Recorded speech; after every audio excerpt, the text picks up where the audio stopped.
Monday in Holy Week. A reading from the Gospel of Mark, chapter 14, verses 32 to 42. Priorities. They went to a place called Gethsemane, and he said to his disciples, "Sit here while I pray." He took with him Peter and James and John and began to be distressed and agitated. And he said to them, "I am deeply grieved, even to death. Remain here and keep awake."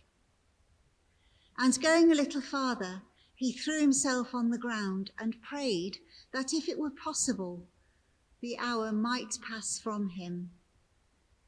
He said, "Abba, Father, for you all things are possible.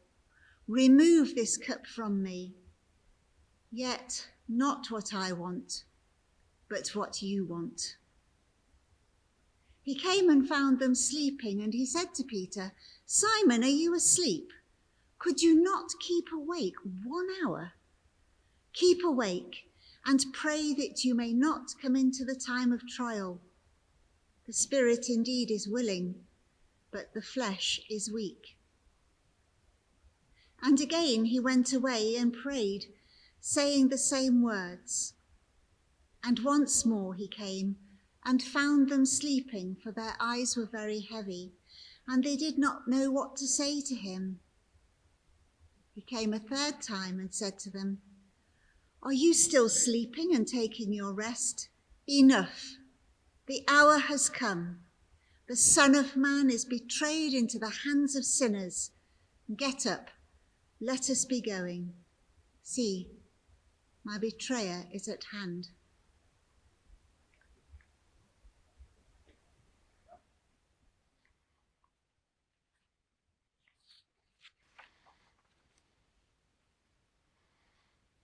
How difficult it is to embrace God's priorities when they're not our own. As today we linger in Gethsemane, we learn a little bit about the priorities in Holy Week.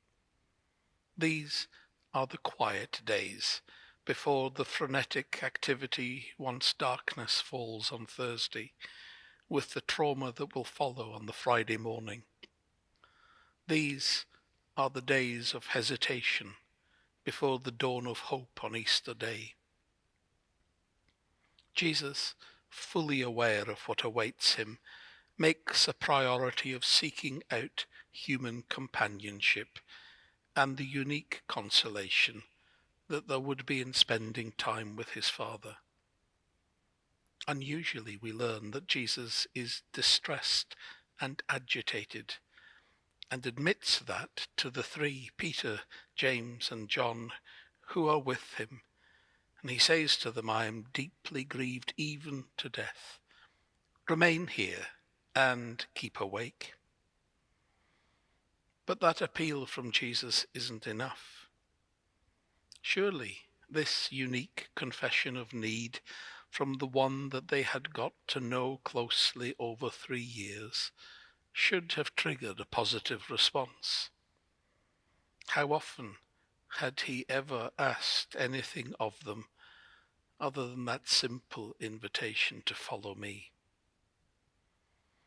However well-intentioned these disciples might have been, with the mixture of roast lamb, the spiritual exhaustion from the Last Supper, and not least the 4 cups of wine that are an essential part of any Passover supper, that changes their perception about what is important. Sleep takes hold, despite what Jesus had asked of them. Not once, but twice. Jesus comes back and finds that those from whom he had sought some solace had given in to the temptation to have a sleep. Jesus is indulgent to the weakness of his friends when he says, "The spirit is willing, but the flesh is weak." Do we recognize that in of prioritizing what we think is important over what God says is necessary? How sensitive are we to that specific and special invitation that God gives to share in what is important to Him?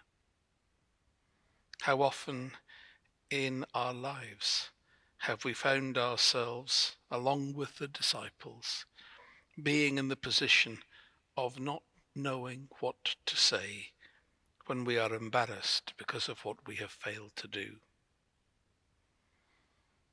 I confess that it feels as if we're intruding when we're allowed to share in the private exchange between Jesus and his Father.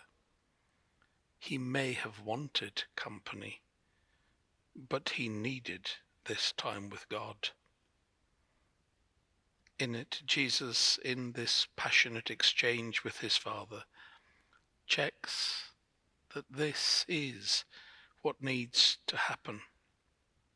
It is a model of prayer, of stating clearly what we might want, but accepting that we are not, that we should not be in charge. Jesus acknowledges that all things are possible for his Father, but that what is possible isn't always what is best. If any evidence were needed for the real humanity of Jesus, surely it is here, in his hesitation to go willingly through the torture to execution.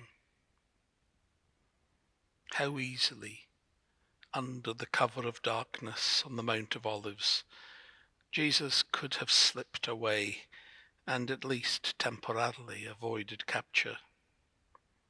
Yet when he says, "Get up, let us be going," the priority of doing what was necessary to atone for sins wins through, and Jesus goes to his fate rather than running away from it.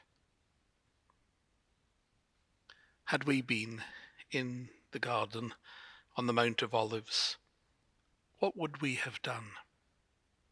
Jesus' invitation to be there for him is still there. And history teaches us that he made us his priority as he moves towards his arrest. And so perhaps it is just time for us to stay awake. So we pray. Almighty and everlasting God, who in your tender love towards the human race sent your Son, our Saviour, Jesus Christ, to take upon him our flesh and to suffer death upon the cross, grant that we may follow the example of his patience and humility, and also be made partakers of his resurrection.